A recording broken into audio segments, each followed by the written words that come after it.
सफाई कर्मचारी भी हो, बस दिल सच्चा होना चाहिए। गुस्से में कहे गए ये शब्द हकीकत बन गए। शनिवार दोपहर 2 बजे दिल्ली के एक पॉश कैफे में 38 वर्षीय दिल्ली विश्वविद्यालय की सबसे कम उम्र की प्रोफेसर प्रिया के सामने एक फ्लोरोसेंट जैकेट पहने एक आदमी बैठा था।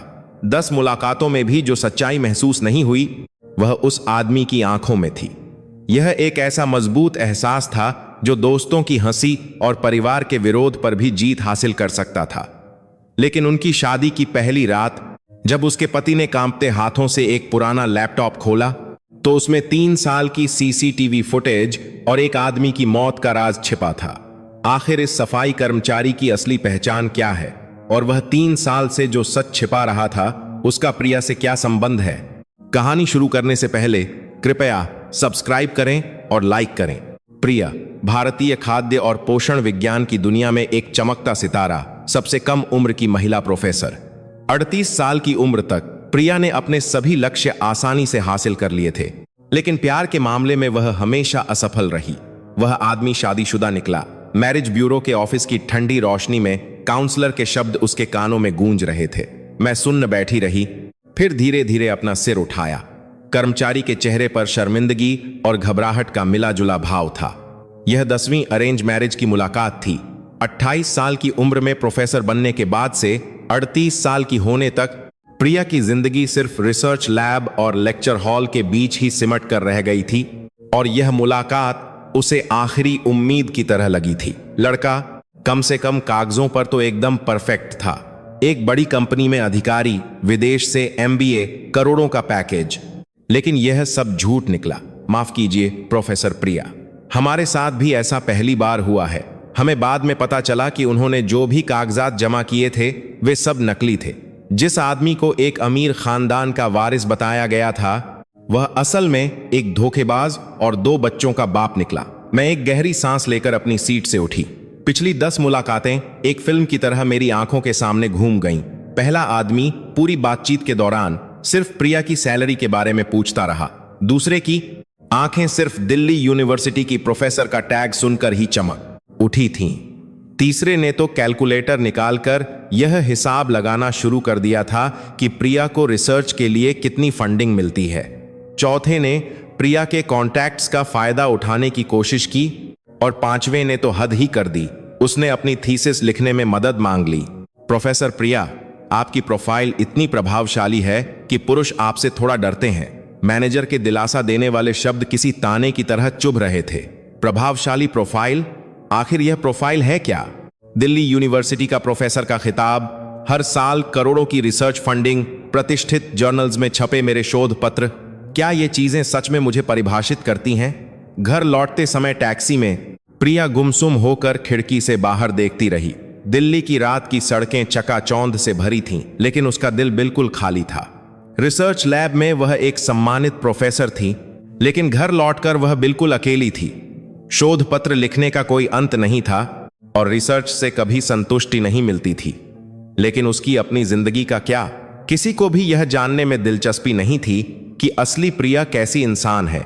जैसे ही उसने घर का दरवाजा खोला, उसकी मां का फोन आ गया। प्रिया, आज की मुलाकात कैसी रही? मां, वह आदमी शादीशुदा था, उसके 2 बच्चे भी हैं। फोन के दूसरी तरफ से एक गहरी सांस की आवाज आई। हे भगवान, दुनिया में इतने लड़के हैं पर तुम्हें हमेशा अजीब लोग ही क्यों मिलते हैं? पैसे लिए हैं तो ढंग का लड़का तो बताना चाहिए। और तुम्हारी भी उम्र हो रही है, अब तो किसी ठीक ठाक लड़के से शादी कर लो। देखो, तुम्हारी मौसी की बेटी नेहा का तो दूसरे बच्चे का मुंडन भी हो गया। क्या आप भी वैसी ही हैं मां? क्या आप भी एक अच्छे बैकग्राउंड वाला लड़का चाहती हैं?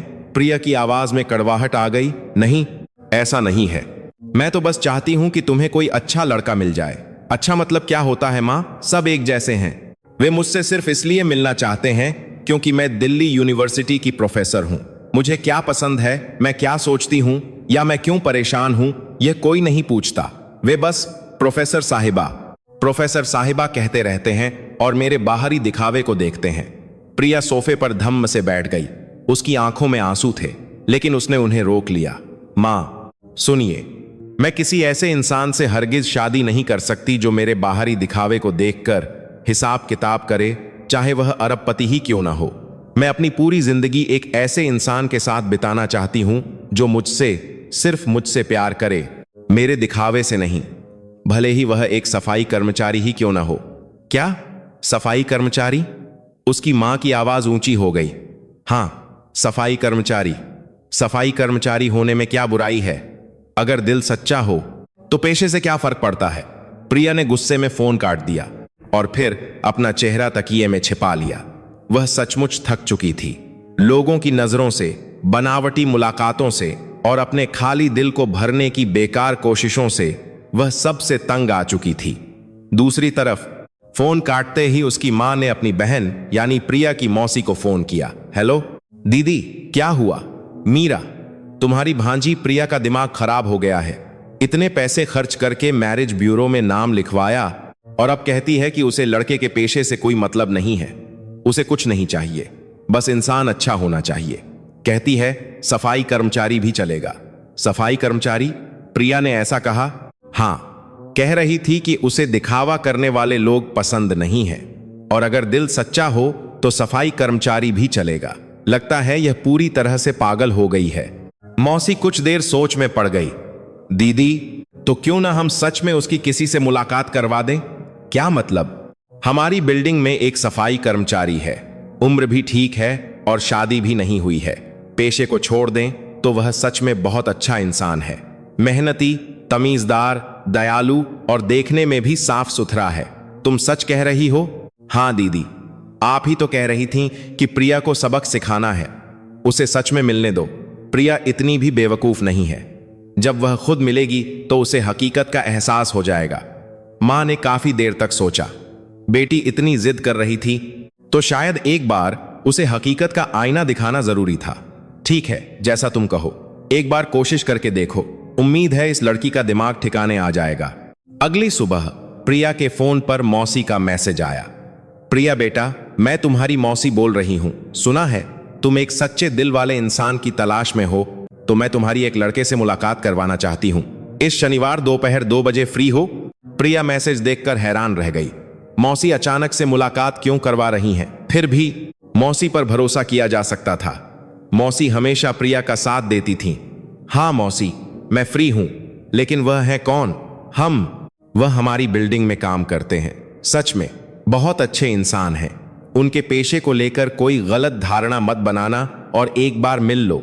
इंसान को मिलकर ही जाना जा सकता है ना? प्रिया ने सिर खुजलाया।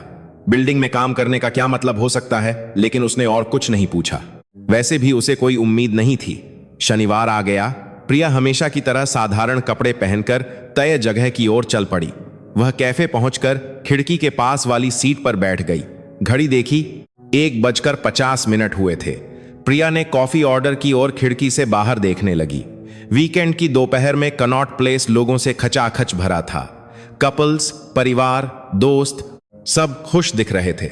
बस प्रिया ही अकेली थी। 2 बज गए। कैफे का दरवाजा खुला और एक आदमी अंदर आया। उसने एक फ्लोरोसेंट हरी जैकेट पहनी हुई थी। जैकेट पर एक क्लीनिंग कंपनी का लोगो साफ दिख रहा था। उस आदमी ने चारों ओर देखा और उसकी नजरें प्रिया से मिलीं। फिर वह प्रिया की ओर बढ़ा। प्रिया का दिमाग एक पल के लिए सुन्न हो गया। कहीं यह सच में, क्या यह वही आदमी है जिससे मौसी ने मिलवाया है? क्या वह एक सफाई कर्मचारी है? आदमी प्रिया के सामने आकर रुका और फिर उसने सम्मान से सिर झुकाया। नमस्ते, मेरा नाम राज है। उसकी आवाज शांत और विनम्र थी। फ्लोरोसेंट जैकेट पसीने से भीगी हुई थी और उसके हाथों पर काम के दस्तानों के निशान थे। साफ था कि वह काम से सीधे यहीं आया था। प्रिया कुछ देर के लिए बोल नहीं पाई। उसे यकीन नहीं हो रहा था कि यह हकीकत है। दिल्ली यूनिवर्सिटी की प्रोफेसर वह सच में एक सफाई कर्मचारी के साथ डेट पर आई है, और वह भी अपनी मर्जी से नहीं, सच कहें तो गुस्से में कहे गए शब्दों की वजह से। राज ने धीरे से कुर्सी खींची और बैठ गया। फिर उसने अपनी फ्लोरोसेंट जैकेट उतारी। अंदर उसने एक साफ सुथरी टी-शर्ट पहनी हुई थी। उसका चेहरा पसीने से चमक रहा था, लेकिन उसकी आंखें साफ और सच्ची थीं। माफ कीजिए, मैं कपड़े बदलकर आना चाहता था, लेकिन फिर अपॉइंटमेंट के लिए लेट हो जाता। पहली मुलाकात में समय पर पहुंचना ज्यादा जरूरी लगा। प्रिया राज को देखती रही। यह वाकई एक अजीब स्थिति थी। उसे आसपास के लोगों की नजरें महसूस हो रही थीं। शायद वे एक फ्लोरोसेंट जैकेट लिए आदमी के साथ बैठी लड़की को देखकर फुसफुसा रहे थे। लेकिन अजीब बात यह थी कि राज की आंखों में उसे कुछ ऐसा दिखा जो दूसरे मर्दों में कभी नहीं दिखा था। एक तरह की मासूमियत जिसमें कोई हिसाब किताब नहीं था। प्रिया ने एक गहरी सांस ली। शायद, सच में शायद, यह वही आदमी हो सकता है जिसकी उसे तलाश थी। एक ऐसा इंसान जो प्रोफाइल नहीं बल्कि दिल देखता हो, जो बाहरी दिखावे के बजाय असली प्रिया को देखे। जैसे ही राज ने अपनी फ्लोरोसेंट जैकेट कुर्सी के पीछे टांगी, आसपास के लोगों की नजरें कुछ पल के लिए उस पर टिकीं और फिर हट गईं। प्रिया को उन नजरों से असहज महसूस हो रहा था, लेकिन अजीब तरह से राज को इससे कोई फर्क पड़ता नहीं दिख रहा था।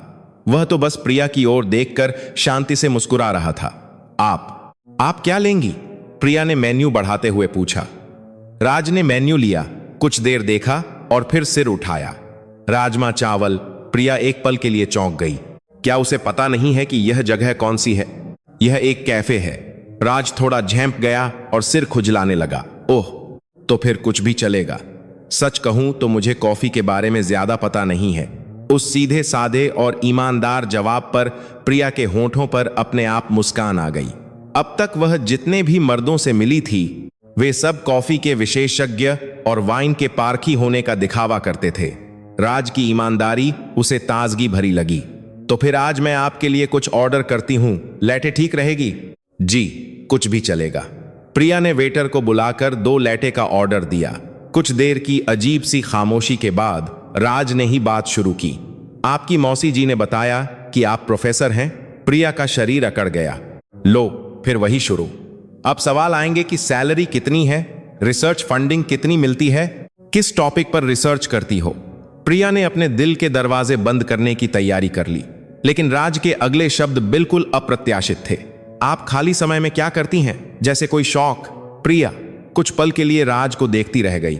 शौक? आखिरी बार कब किसी ने उससे उसके शौक के बारे में पूछा था? हर कोई बस यही पूछता था कि कितने रिसर्च पेपर पब्लिश हुए हैं, सैलरी कितनी है। हम आजकल तो बस घर पर किताबें पढ़ती हूं या फिल्में देखती हूं, कुछ खास नहीं। कैसी फिल्में पसंद हैं आपको? पुरानी ब्लैक एंड व्हाइट फिल्में। आजकल के लोग ज्यादा नहीं देखते। राज की आंखें चमक उठीं। मुझे भी पुरानी फिल्में बहुत पसंद हैं। आपने सत्यजीत रे की फिल्में देखी हैं? पाथेर पांचाली। प्रिया हैरान रह गई। एक सफाई कर्मचारी सत्यजीत रे को जानता है? नहीं। ऐसी सोच ही अपने आप में एक पूर्वाग्रह थी। प्रिया को खुद पर शर्म आई।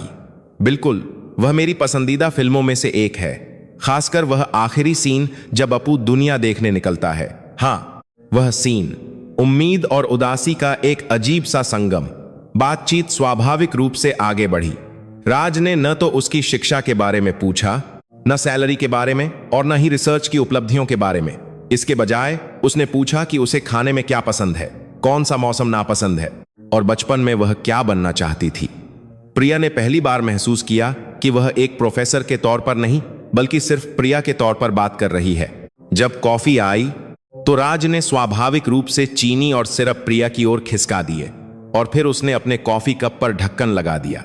ढक्कन लगाने से यह ज्यादा देर तक गर्म रहेगी, यह कहते हुए उसने प्रिया के कप पर भी ढक्कन लगा दिया। यह एक छोटी सी हरकत थी, लेकिन प्रिया का दिल गर्मजोशी से भर गया। पिछली मुलाकात में जिस आदमी से वह मिली थी, उसने तो सिर्फ अपने लिए कॉफी मंगाई थी और यह भी नहीं पूछा था कि प्रिया क्या पिएगी। लगभग 1 घंटे की बातचीत के बाद उसकी सारी घबराहट दूर हो गई। राज कम बोलता था, लेकिन वह प्रिया की बातें बहुत ध्यान से सुनता था। वह सिर हिलाता, बीच बीच में छोटे छोटे सवाल पूछता और बातचीत को आगे बढ़ाता। प्रिया ने खुद को लैब में हुई मजेदार बातें, छात्रों के साथ हुए किस्से, सब कुछ बेझिझक बताते हुए पाया। जब छात्र कभी कभी गलती करते हैं तो आप क्या करती हैं? हंस देती हूं। आखिर मैंने भी शुरुआत में बहुत गलतियां की थीं। आप बहुत नरम दिल की इंसान लगती हैं। राज के शब्दों में कोई बनावट नहीं थी। ऐसा लगा जैसे उसने जो महसूस किया वही कह दिया। प्रिया को लगा जैसे बहुत समय बाद किसी ने उसकी सच्ची तारीफ की है। समय बीत गया और कैफे से निकलने का वक्त हो गया। बाहर बारिश शुरू हो चुकी थी। प्रिया को छाता न लाने का अफसोस हुआ, लेकिन राज पहले कैफे से बाहर निकला और दौड़कर पास की दुकान से एक पारदर्शी छाता खरीद लाया। आप भीग जाएंगी? कोई बात नहीं, ऐसे मौसम में तो ठंडक मिलती है, राज ने मुस्कुराते हुए कहा। प्रिया उसे देखकर एक अजीब सा एहसास महसूस कर रही थी। एक ऐसा इंसान जो उसके लिए बारिश में भीग रहा था, और वह भी बिना किसी उम्मीद के, बिल्कुल स्वाभाविक रूप से। क्या हम साथ में चलें? प्रिया ने छाता राज की ओर झुकाया, लेकिन राज ने हाथ हिलाकर मना कर दिया। नहीं, मैं सच में ठीक हूं, आप अपना ध्यान रखिएगा। उस पल प्रिया को एहसास हुआ, राज की आंखों में कोई हिसाब किताब नहीं था। दूसरे मर्दों की तरह न तो वह प्रिया की हैसियत का अंदाजा लगा रहा था और न ही उससे कुछ पाने की उम्मीद कर रहा था। वह बस एक ऐसा इंसान था जो पूरी ईमानदारी से जिज्ञासा रखता था और स्वाभाविक रूप से देखभाल करता था। आज समय निकालने के लिए शुक्रिया, राज ने सम्मान से कहा। प्रिया उसे देखते हुए अपने आप बोल पड़ी, क्या आप मुझे अपना नंबर दे सकते हैं? राज थोड़ा हैरान हुआ। शायद उसने सोचा भी नहीं था कि प्रिया पहले नंबर मांगेगी। ओह जी, बिल्कुल। नंबर एक्सचेंज करने के बाद वे अलग हो गए। घर जाते समय टैक्सी में प्रिया लगातार राज के बारे में सोचती रही। वह फ्लोरोसेंट जैकेट पहने हुए आदमी अजीब तरह से उसके दिमाग में घूम रहा था। पेशा तो सफाई कर्मचारी का था, लेकिन उसमें किसी भी दूसरे आदमी से ज्यादा शालीनता थी। नहीं, शालीनता से ज्यादा उसमें सच्चाई महसूस हो रही थी। घर पहुंचते ही प्रिया ने फोन उठाया और फिर काफी देर हिचकिचाने के बाद एक मैसेज भेजा। क्या आप घर ठीक से पहुंच गए? यह एक साधारण सा हाल चाल पूछने वाला मैसेज था, लेकिन प्रिया के लिए इसके लिए बहुत हिम्मत की जरूरत थी। पहले संपर्क करने का मतलब है कि आप रुचि रखते हैं। जल्द ही जवाब आया, जी अभी पहुंचा। आप भी ठीक से पहुंच गईं? बारिश में ज्यादा भीगी तो नहीं? प्रिया मुस्कुराई। यह राज जैसा ही जवाब था, एक ऐसा इंसान जो खुद से पहले दूसरों की चिंता करता है। हाँ, मैं ठीक से पहुंच गई। आज बहुत अच्छा लगा। मुझे भी। बहुत समय बाद किसी से इतनी सहजता से बात की। कुछ देर मैसेज आते जाते रहे, फिर राज ने पूछा, क्या आपको छोले भटूरे पसंद हैं? प्रिया हंस पड़ी। कैफे में राजमा चावल ऑर्डर करने वाले इंसान से ऐसा ही सवाल उम्मीद थी। हाँ, पसंद है, खासकर ठंड के दिनों में। तो अगली बार मैं आपको एक बहुत अच्छी दुकान पर ले चलूंगा। जगह बहुत शानदार नहीं है, लेकिन खाना बहुत स्वादिष्ट है। ठीक है, मुझे इंतजार रहेगा। इस तरह दूसरी मुलाकात तय हो गई। प्रिया ने फोन नीचे रखा और छत को देखने लगी। उसका दिल धड़क रहा था। ऐसा एहसास बहुत समय बाद हुआ था। प्रिया को लगा जैसे बहुत समय बाद उसे कोई सुनने वाला मिला है, न कि सिर्फ देखने वाला। और यह एहसास बहुत सुकून देने वाला था। सफाई कर्मचारी का पेशा क्या मायने रखता है? प्रिया ने सोचा। राज किसी भी पढ़े लिखे अमीरजादे से ज्यादा प्रिया को सिर्फ प्रिया की तरह देख रहा था। प्रोफाइल नहीं, इंसान देख रहा था। दिखावा नहीं, दिल देख रहा था। शायद प्रिया सच में इसी तरह के इंसान की तलाश में थी। बिस्तर पर लेटे हुए प्रिया यह सोचने लगी कि अगली मुलाकात में कौन से कपड़े पहनेगी। छोले भटूरे की दुकान पर बहुत फैंसी कपड़े अच्छे नहीं लगेंगे। तभी प्रिया को एहसास हुआ कि वह मुस्कुरा रही है। उसने खुद को 20 साल की उम्र के पहले प्यार की तरह उत्साहित पाया। उस रात प्रिया को बहुत समय बाद चैन की नींद आई। सपनों में भी राज की गर्मजोशी भरी मुस्कान बार बार आ रही थी। फ्लोरोसेंट जैकेट वाला आदमी, लेकिन एक ऐसा आदमी जो किसी और से ज्यादा सच्चाई को जानता था। प्रिया को दूसरी मुलाकात का बेसब्री से इंतजार था। एक प्लेट छोले भटूरे में छिपी सादगी भरी खुशी कैसी होगी, और राज नाम का यह इंसान और क्या नया रूप दिखाएगा, यह जानने की उत्सुकता थी। सुबह 5 बजे प्रिया सामान्य से जल्दी अपनी लैब की ओर चल पड़ी। उसे पिछली रात के प्रयोग के परिणाम जल्दी करने थे, लेकिन घर पर उसका ध्यान बिल्कुल नहीं लग रहा था। बार बार राज के साथ होने वाली दूसरी मुलाकात का ख्याल आ रहा था। जैसे ही वह यूनिवर्सिटी की इमारत में दाखिल होने वाली थी, प्रिया के कदम रुक गए। इमारत के प्रवेश द्वार से एक जानी पहचानी आवाज आ रही थी। यह राज था।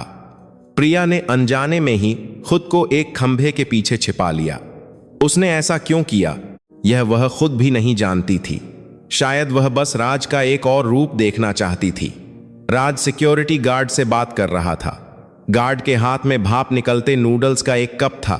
अंकल, आप मेरा वाला खाइए, मैंने थोड़ी देर पहले ही खा लिया है। नहीं बेटा, तुम भी तो सुबह सुबह काम पर लगे हो, भूखे होगे। सच में कोई बात नहीं अंकल, मैं घर से खाकर आया हूं, राज ने मुस्कुराते हुए कहा। लेकिन प्रिया ने साफ सुना था। राज के पेट से गुड़गुड़ाने की आवाज आ रही थी। फिर भी राज ने आखिर तक अपनी बात पर अड़ा रहा। थोड़ी देर बाद एक और सफाई कर्मचारी, जो शायद उसका सहकर्मी था, ठंड से कांपता हुआ पास आया। राज ने अपना मफलर उतारकर उसके गले में डाल दिया। भाई, यह पहन लो, मैं तो काम करते करते गर्म हो जाऊंगा। अरे, तुम्हें भी तो ठंड लगेगी। मुझे सच में कुछ नहीं होगा। आपको सर्दी लग गई तो मुश्किल हो जाएगी। प्रिया यह सब देखकर भावुक हो गई।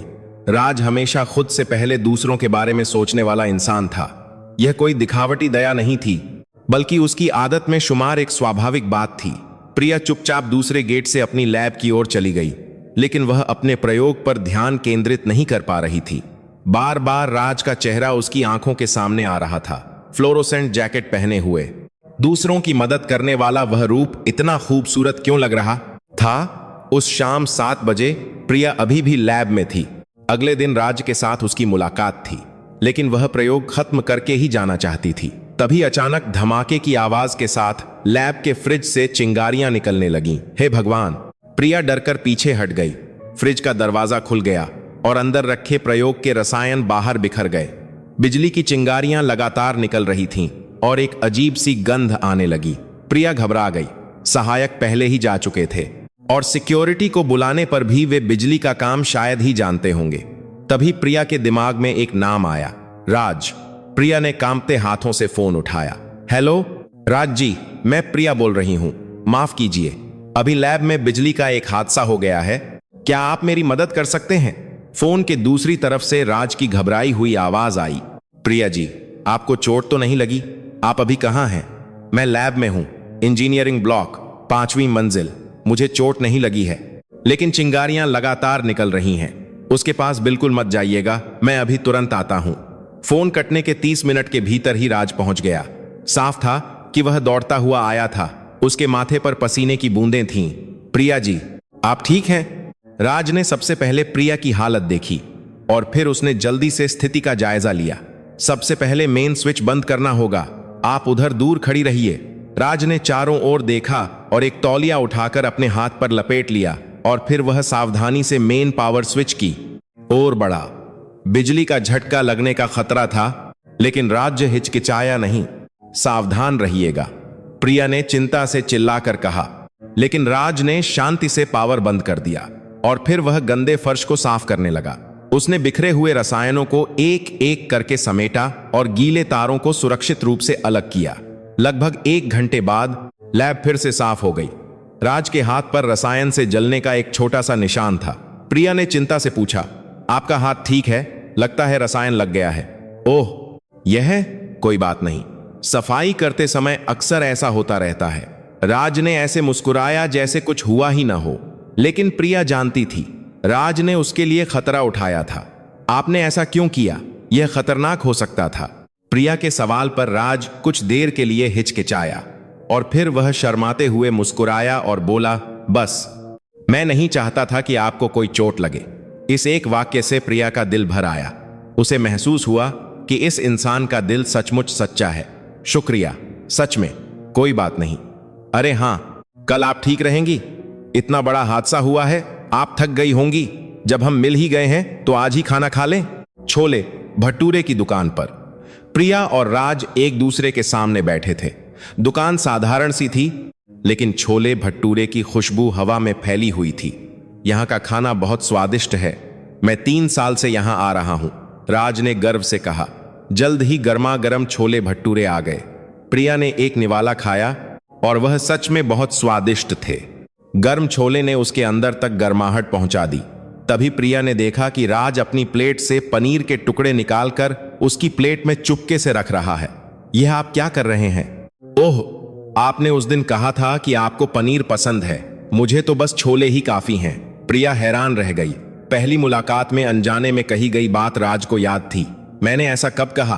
कैफे में, जब हम पसंदीदा खाने की बात कर रहे थे, तब आपने कहा था कि आपको पनीर पसंद है। प्रिया का गला भर आया। वह सच में छोटी छोटी बातें भी याद रखता था। पहले मिले हुए लोग यह तो याद रखते थे कि प्रिया कौन सी कार चलाती है, कौन से ब्रांड के कपड़े पहनती है, लेकिन प्रिया को क्या पसंद है और क्या नापसंद है, यह याद रखने वाला कोई नहीं था। राज जी, आप इतने ध्यान रखने वाले कैसे हैं? क्या मैं ध्यान रखने वाला हूं? मुझे तो बस आपकी बातें इतनी दिलचस्प लगीं कि सब कुछ याद रह गया। राज शर्माते हुए मुस्कुराया। उस पल प्रिया को यकीन हो गया, यही वह इंसान है। पेशा कुछ भी हो, पृष्ठभूमि कैसी भी हो, कोई फर्क नहीं पड़ता। यह इंसान सच्चे दिल से उसकी परवाह करता था। खाना खत्म करने के बाद दोनों पास के एक पार्क में टहलने लगे। ठंडी हवा चल रही थी। प्रिया जी, मुझसे मिलकर आपको कोई परेशानी तो नहीं होती? आसपास के लोग कुछ कहते तो नहीं? राज ने धीरे से पूछा। प्रिया ने राज का हाथ धीरे से पकड़ लिया। राज ने हैरानी से प्रिया को देखा, लेकिन उसने अपना हाथ नहीं छुड़ाया। राज जी, मेरे लिए पेशे से ज्यादा दिल मायने रखता है, और आपके जितना सच्चा इंसान मुझे आज तक नहीं मिला। प्रिया जी, मुझे आप पसंद हैं, चाहे आप सफाई कर्मचारी हों या कुछ और, मुझे कोई फर्क नहीं पड़ता। आप हैं, इसलिए। उस रात प्रिया ने अपनी डायरी में लिखा कि उसे प्यार हो गया है फ्लोरोसेंट जैकेट वाले आदमी से, जो हमेशा दूसरों के बारे में पहले सोचता है, जो छोटी छोटी बातें भी याद रखता है। उसे उस आदमी से पूरी तरह से प्यार हो गया था। हम इस तरह एक दूसरे की ओर एक एक कदम बढ़ा रहे थे, दुनिया के पूर्वाग्रहों और नजरों को पार करके सिर्फ दिल से दिल का रिश्ता बना रहे थे। इसके बाद भी राज के साथ मुलाकातें जारी रहीं। शानदार रेस्टोरेंट की जगह हम नुक्कड़ की दुकान पर मिलते, महंगी वाइन बार की जगह किसी ढाबे पर। राज के साथ कहीं भी अच्छा लगता था। प्रिया को एहसास हुआ, सच्चा प्यार शर्तों से नहीं आता। यह एक दूसरे की परवाह करने, छोटी छोटी बातों को याद रखने और त्याग करने की हिम्मत से आता है। और राज में यह सब कुछ था। वह सफाई कर्मचारी के पेशे के पीछे छिपा एक हीरा था। जैसे जैसे प्यार गहरा होता गया, दुनिया की नजरें और भी तीखी होती गईं। जब यह खबर फैली कि प्रिया राज से शादी के बारे में गंभीरता से सोच रही है, तो आसपास के लोगों की प्रतिक्रिया ठंडी थी। यह उस दिन की बात है जब यूनिवर्सिटी के दोस्तों के साथ एक पार्टी थी। दिल्ली के एक होटल लाउंज में जमा हुए दोस्त एक से बढ़कर एक फैशनेबल कपड़ों में और ब्रांडेड बैग लिए हुए थे। प्रिया, सुना है आजकल किसी से मिल रही हो? मिनी ने वाइन का गिलास उठाते हुए पूछा। दूसरे दोस्त भी उत्सुकता से प्रिया को देखने लगे। हाँ, एक अच्छे इंसान से मिल रही हूं, प्रिया ने धीरे से जवाब दिया। तो सोनिया की आंखें चमक उठीं। अरे वाह, आखिरकार कौन है? किस खानदान का लड़का है? खानदान का तो पता नहीं, मुझे इन सब से मतलब नहीं है, बस वह इंसान बहुत अच्छा है। प्रिया के जवाब से दोस्त और भी उत्सुक हो गए। आखिर में मिनी ने जोर देकर पूछा, तो करता क्या है वह? सफाई का काम करता है। एक पल के लिए लाउंज में सन्नाटा छा गया। दोस्तों के चेहरे के भाव बदल गए और फिर वे अविश्वसनीयता से हंस पड़े। क्या किसी क्लीनिंग कंपनी का मालिक है? नहीं, बिल्डिंग की सफाई करते हैं। इस बार हंसी गायब हो गई। मिनी ने भौहें सिकोड़ कर कहा, प्रिया, तुम होश में तो हो? दिल्ली यूनिवर्सिटी की प्रोफेसर और एक सफाई कर्मचारी, एक स्तर होता है। हाँ, तुम अपनी ही इज्जत मिट्टी में मिला रही हो। कुछ भी हो, लेकिन सफाई कर्मचारी तो कुछ ज्यादा ही हो गया। सोनिया ने भी साथ दिया। प्रिया का चेहरा लाल हो गया। उसे गुस्सा आ रहा था, लेकिन उसने यथासंभव शांत रहने की कोशिश की। पेशा किसी इंसान की पूरी पहचान नहीं होता। राज किसी से भी ज्यादा नरम दिल और सच्चा इंसान है। राज नाम है उसका। प्रिया एक कूप। प्रिया, होश में आओ, तुम एक प्रोफेसर हो, अपनी हैसियत के बारे में सोचो। मिनी की बात पर प्रिया अब और बर्दाश्त नहीं कर सकी। वह अपनी सीट से उठ खड़ी हुई। अगर तुम लोग मेरे इंसान का अपमान करोगे तो हमारी दोस्ती भी यहीं खत्म। यह कहकर प्रिया लाउंज से बाहर निकल गई। पीछे से दोस्तों की फुसफुसाहट की आवाजें आ रही थीं, लेकिन उसने पीछे मुड़कर नहीं देखा। प्रिया ने शादी के कार्ड वापस बैग में रखे और घर से निकल गई। आंखों से आंसू बह रहे थे, लेकिन उसे कोई पछतावा नहीं था। सबसे मुश्किल मां के साथ बातचीत थी। जैसे ही प्रिया घर में दाखिल हुई, मां चिल्लाईं, क्या तुम सच में उस सफाई कर्मचारी से शादी करने वाली हो? मां, राज जी एक बहुत अच्छे इंसान हैं, आप एक बार उनसे मिलकर तो देखिए। मैं पागल हूं क्या? मैंने तुम्हें कैसे पाला पोसा है। मैंने उसे तुम्हें सबक सिखाने के लिए मिलवाया था। सच में शादी करवाने का तो मैंने सपने में भी नहीं सोचा था। मां की आवाज और भी ऊंची होती जा रही थी। उनका चेहरा लाल हो गया और सांसें तेज हो गईं। अगर मैं इतना विरोध कर रही हूं, तब भी तुम शादी करोगी? मां, माफ कर दीजिए, लेकिन मैं राज जी से प्यार करती हूं। उसी पल मां ने अपना सीना पकड़ा और गिर पड़ी। प्रिया घबराकर मां को संभालने के लिए दौड़ी। मां, एम्बुलेंस बुलाई गई और अस्पताल ले जाने के बाद मां को होश आ गया। डॉक्टर ने बताया, यह स्ट्रेस की वजह से हुआ एक शॉक है। लगता है उन्हें कोई बड़ा सदमा लगा है। कुछ समय के लिए उन्हें आराम की जरूरत है। अस्पताल के कमरे में मां ने कमजोर आवाज में कहा, प्रिया, अगर मैं ऐसे ही मर भी जाऊं तो भी तुम उस आदमी से शादी करोगी? प्रिया जवाब नहीं दे सकी। मां का पीला चेहरा देखकर उसका दिल टूट रहा था। उस रात जब प्रिया राज से मिली तो वह रो रही थी। राज ने धीरे से उसका हाथ पकड़ा। प्रिया जी, आप बहुत परेशान हैं, है ना? कोई बात नहीं, समय के साथ सब समझ जाएंगे। राज ने सिर हिलाया। उसकी आंखों में भी उदासी भरी हुई थी। प्रिया जी, हम अलग हो जाते हैं। प्रिया ने हैरानी से राज को देखा। यह आप क्या कह रहे हैं? मैं नहीं चाहता कि मेरी वजह से आपको इतना दुख मिले। आपने अपने दोस्त खो दिए और आपकी मां की भी तबीयत खराब हो गई। यह सब मैं नहीं चाहता था। राज की आवाज कांप रही थी। प्रिया ने राज का हाथ और कसकर पकड़ लिया। राज जी, आपके प्रो की मोदी सारे, आपके प्रो की और आपके प्रो की तरफ आपके दमान में ऐसा मत कहिए। आप ही वह अकेले इंसान हैं जिन्होंने मेरे बाहरी रूप को नहीं बल्कि मुझे पहचाना है, जिन्होंने मुझे प्रोफेसर प्रिया नहीं बल्कि सिर्फ प्रिया के तौर पर देखा है। लेकिन मैं आपको दुखी नहीं देख सकता। मैं अभी दुखी नहीं हूं, बल्कि आपसे मिलने के बाद ही मुझे पता चला है कि असली खुशी क्या होती है। दुनिया कुछ भी कहे, मुझे कोई फर्क नहीं पड़ता, बस आप मेरे साथ रहिए। राज ने सिर झुका लिया। उसके कंधे हल्के से कांप रहे थे। प्रिया ने राज को गले लगा लिया। हम हार नहीं मानेंगे, समय के साथ सब ठीक हो जाएगा। लेकिन दोनों जानते थे आगे का रास्ता बिल्कुल भी आसान नहीं होगा। दुनिया के पूर्वाग्रह बहुत मजबूत थे और कुछ दीवारें ऐसी थीं जिन्हें सिर्फ प्यार से नहीं तोड़ा जा सकता था। फिर भी प्रिया ने हार नहीं मानी। उसने राज का हाथ, उसके उस नरम दिल को कभी न छोड़ने की कसम खाई। भले ही पूरी दुनिया विरोध करे, वह इस प्यार को बचाकर रखना चाहती थी, क्योंकि यह उसका पहला सच्चा प्यार था। प्रिया ने राज से दोबारा मुलाकात की। एक पार्क की बेंच पर बैठे दोनों काफी देर तक चुप रहे। ठंडी हवा चल रही थी, लेकिन प्रिया का दिल गर्मजोशी से भरा था। राज जी, हम शादी कर लेते हैं। प्रिया ने ही पहले बात शुरू की। राज ने हैरान होकर प्रिया को देखा।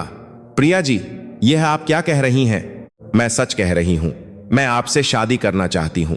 राज की आंखें नम हो गईं। उसने सिर झुकाकर कहा, प्रिया जी, मेरे पास कुछ भी नहीं है, न घर, न पैसा और न ही मां बाप। मैं आपको देने के लिए सच में कुछ नहीं दे सकता। है आपका सच्चा दिल है, मेरे लिए बस वही काफी है। प्रिया ने राज का हाथ पकड़ा। उसका खुरदरा लेकिन गर्म हाथ कांप रहा था। अगले दिन प्रिया अपने माता पिता के सामने खड़ी थी। मां अभी भी पीले चेहरे के साथ सोफे पर बैठी थीं और पिता अखबार पढ़ने का नाटक करते हुए प्रिया को नजरअंदाज कर रहे थे। मां, पापा, मेरी बात तो सुनिए। प्रिया घुटनों के बल बैठ गई। मां ने एक गहरी सांस ली और मुंह फेर लिया। फिर उसी सफाई कर्मचारी की बात करोगी? मां, राज जी सिर्फ एक सफाई कर्मचारी नहीं है, वह मेरे मिले हुए लोगों में सबसे नरम दिल इंसान है। प्रिया ने राज के साथ पहली मुलाकात से लेकर अब तक हुई सारी बातें धीरे धीरे बताईं। बारिश के दिन दरवाजा पकड़कर रखना, लैब के हादसे के वक्त दौड़कर आना, ढाबे पर अपनी प्लेट से पनीर उसकी प्लेट में रखना, हर छोटी बात उसने बताई। मां, दूसरे लोगों ने सिर्फ मेरी प्रोफाइल देखी, दिल्ली यूनिवर्सिटी की प्रोफेसर, सैलरी, परिवार, बस यही सब। लेकिन राज जी अलग थे। उन्हें याद है कि मुझे खाने में क्या पसंद है, कौन सा रंग पसंद है, मैं कब दुखी होती हूं। क्या यही सच्चा प्यार नहीं है? पिता ने अखबार नीचे रखा। उनकी आंखों में एक जटिल भाव था। प्रिया, सिर्फ प्यार से जिंदगी नहीं चलती, हकीकत नाम की भी कोई चीज होती है। पापा, मैं भी जानती हूं, लेकिन सिर्फ हकीकत को देखकर जीने के लिए जिंदगी बहुत लंबी है। मैं खुश रहना चाहती हूं और राज जी के साथ मैं खुश रह सकती हूं, मुझे ऐसा लगता है। मां ने आंसू पोंछते हुए कहा। क्या तुम्हें सच में यकीन है कि तुम बाद में पछताओगी नहीं? हां मां, मैं नहीं पछताऊंगी, मैं वादा करती हूं। लंबी खामोशी छा गई। आखिर में पिता ने एक गहरी सांस लेकर कहा, ठीक है, अगर तुमने इतना ही फैसला कर लिया है तो एक बार मिल लेते हैं। मां ने भी न चाहते हुए भी सिर हिला दिया। प्रिया की आंखों से आंसू बह निकले। 3 महीने बाद एक छोटे से हॉल में शादी हो रही थी। जगह बहुत शानदार नहीं थी, लेकिन प्रिया के लिए यह किसी भी जगह से ज्यादा खूबसूरत थी। दुल्हन के कमरे में प्रिया ने आईने में देखकर मुस्कुराई। ड्रेस महंगी नहीं थी, लेकिन यह एक साधारण सी ड्रेस थी जिसमें लेस लगी हुई थी, जो राज को पसंद थी। जैसे ही वह हॉल में दाखिल हुई, मेहमानों का विरोधाभास साफ नजर आ रहा था। दुल्हन की तरफ प्रोफेसर और अमीर रिश्तेदार भरे हुए थे, जबकि दूल्हे की तरफ ज्यादातर सफाई कर्मचारी और सिक्योरिटी गार्ड थे।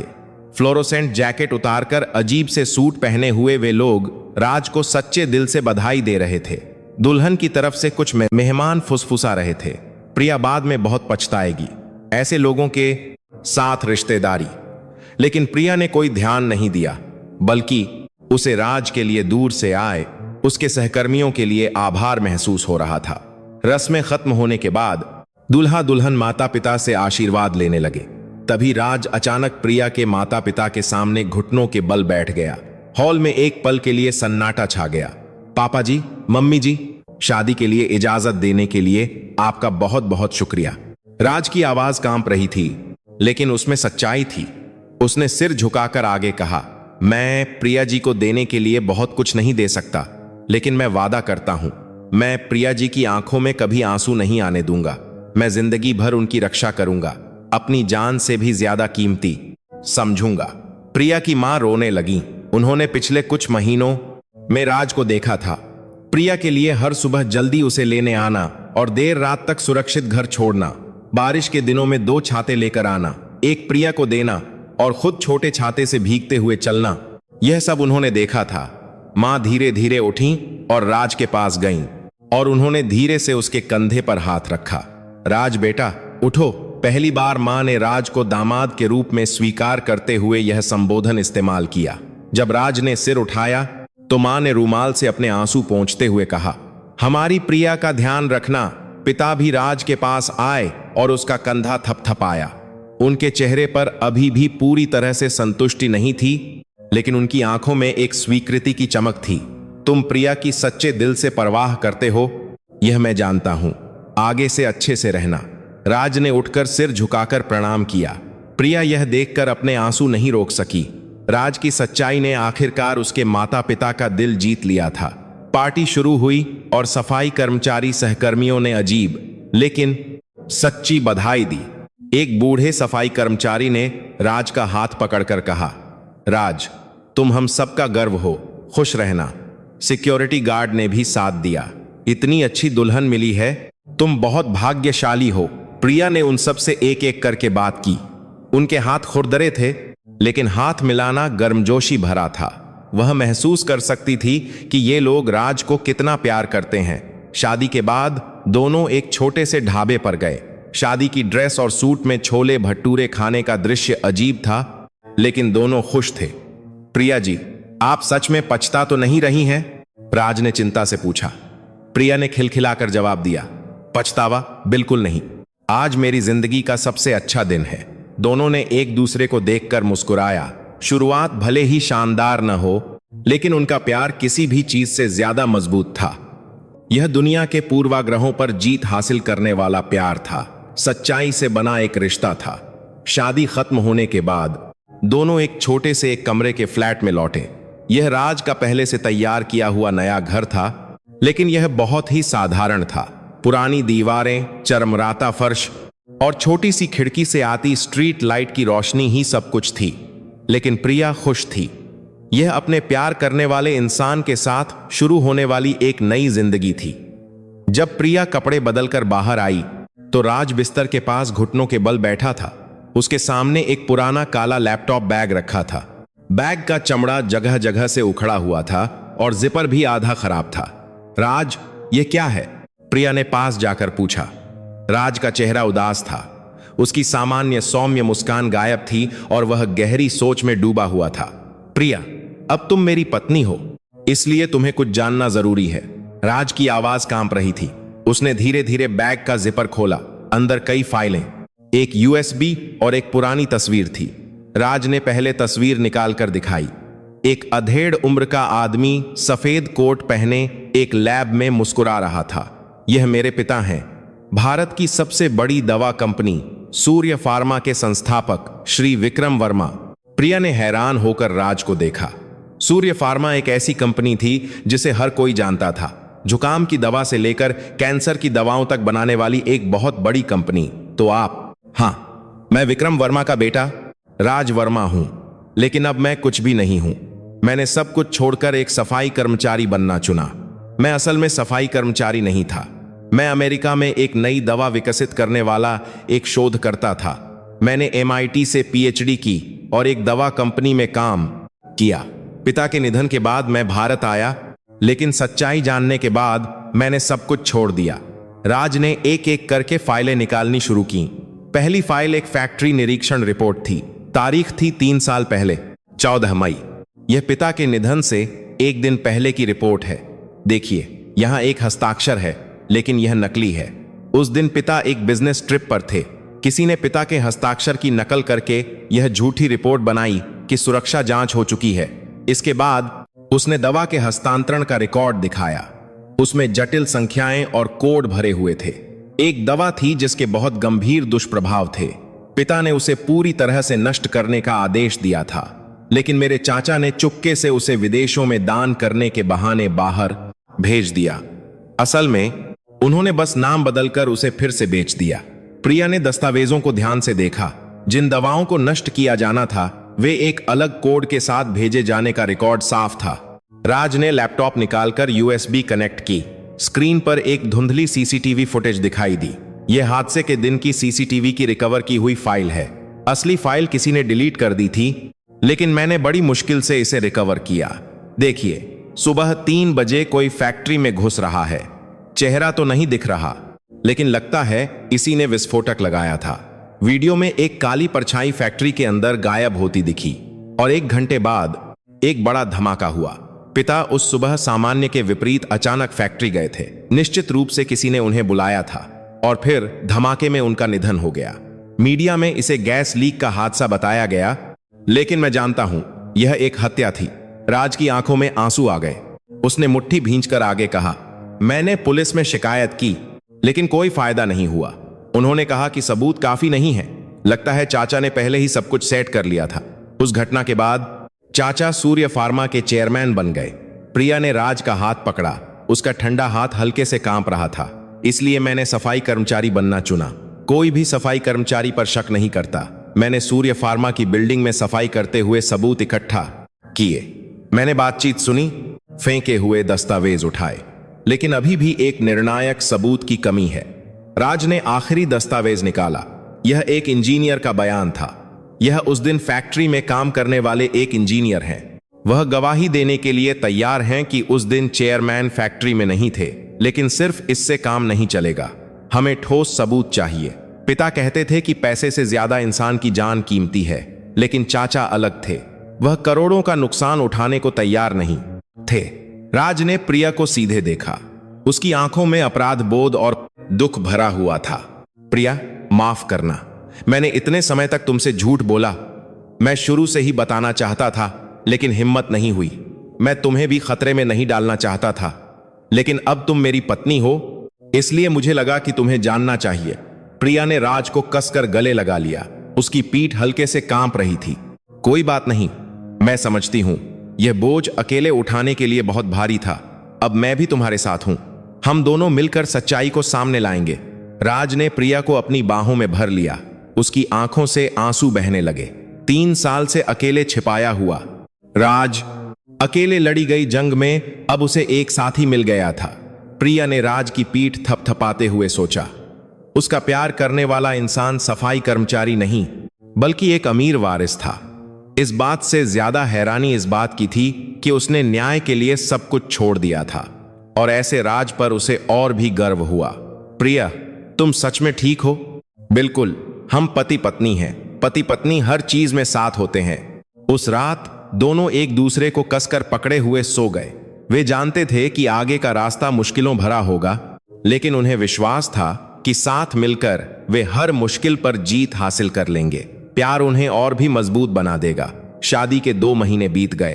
प्रिया हमेशा की तरह यूनिवर्सिटी की लैब में छात्रों के साथ क्लास ले रही थी। खाद्य और पोषण विज्ञान के 3रे वर्ष के छात्रों के साथ स्वास्थ्य सप्लीमेंट्स के घटकों का विश्लेषण करने का प्रैक्टिकल था। मैम, आज के विश्लेषण के लिए सैंपल ले आया हूं। एक छात्र एक बड़ा सा डिब्बा लेकर अंदर आया। उसका नाम साहिल था और आज उसका चेहरा सामान्य से ज्यादा उदास लग रहा था। डिब्बे के अंदर कई तरह के स्वास्थ्य सप्लीमेंट्स थे। यह एक दवा कंपनी से स्पॉन्सरशिप में मिला है। आजकल के लोकप्रिय विटामिन, सप्लीमेंट्स और ओमेगा 3 उत्पाद हैं। प्रिया ने एक एक करके उत्पादों को देखना शुरू किया और फिर रुक गई।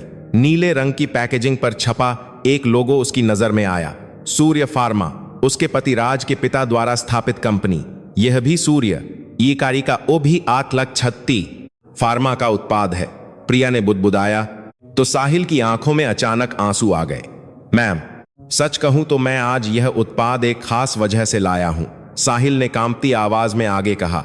मेरे छोटे भाई की पिछले साल इसी स्वास्थ्य सप्लीमेंट को खाने के बाद तबीयत खराब हो गई थी। उसका लीवर अचानक खराब हो गया और उसे लकवा भी मार गया और फिर एक हफ्ते में ही उसकी मौत हो गई। वह सिर्फ 17 साल का था। लैब में सन्नाटा छा गया। दूसरे छात्र भी हैरान होकर साहिल को देखने लगे। अस्पताल वाले कारण नहीं ढूंढ पाए, पोस्टमार्टम रिपोर्ट भी स्पष्ट नहीं थी, लेकिन मेरे माता पिता ने शिकायत की कि शायद यह इस उत्पाद की वजह से हुआ है, तो कंपनी की लैब रिपोर्ट में सब कुछ सामान्य बताया गया। इसके अलावा कोई और कारण हो ही नहीं सकता। यह बहुत अजीब है, साहिल ने मुट्ठी भींच कर कहा। मैम, क्या हम इसकी फिर से जांच कर सकते हैं? प्लीज, मैं आपसे अनुरोध करता हूं। प्रिया साहिल की विनती को नजरअंदाज नहीं कर सकी।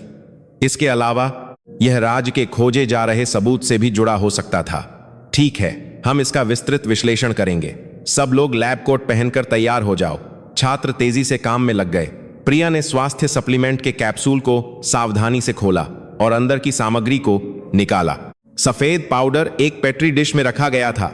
सबसे पहले हम मूल घटकों की जांच करेंगे। साहिल, तुम भारी धातुओं की जांच की तैयारी करो। 2 घंटे बीत गए। प्रयोग के परिणाम एक एक करके आने लगे। शुरुआत में कोई असामान्यता नहीं दिखी, लेकिन प्रिया ने हार नहीं मानी और भी विस्तृत जांच के आदेश दिए। मैम, यहां कुछ अजीब है, साहिल ने कंप्यूटर स्क्रीन की ओर इशारा करते हुए चिल्लाया। क्रोमैटोग्राफी के परिणामों में एक अप्रत्याशित परिणाम दिखाई दिया। प्रिया तेजी से पास गई और डेटा की जांच की। उसका चेहरा धीरे धीरे सख्त होता गया। स्क्रीन पर दिखाई देने वाला रासायनिक संरचना का सूत्र उसे बहुत जाना पहचाना लगा। यह तो 3 साल पहले बंद किया गया एक घटक है। प्रिया दौड़कर रिकॉर्ड रूम गई और एक पुराना शोध पत्र ढूंढ लाई। यह वही खतरनाक दवा का घटक था जिसे उसने राज द्वारा दिखाए गए दस्तावेजों में देखा था। इस घटक पर पूरी तरह से प्रतिबंध लगा हुआ है। खासकर किशोरों के लिए यह जानलेवा है। तो फिर यह यहां क्यों है? आज के साथ में बात को काम कर रहे हैं। 2000 तोड़े ले। प्रिया ने उत्पाद के लेबल को फिर से देखा। सामग्री सूची में इसका नाम बिल्कुल अलग तरीके से लिखा हुआ था। चालाकी से सिर्फ नाम बदलकर वही घटक डाला गया था। मैम, तो क्या इस उत्पाद की वजह से मेरे भाई की?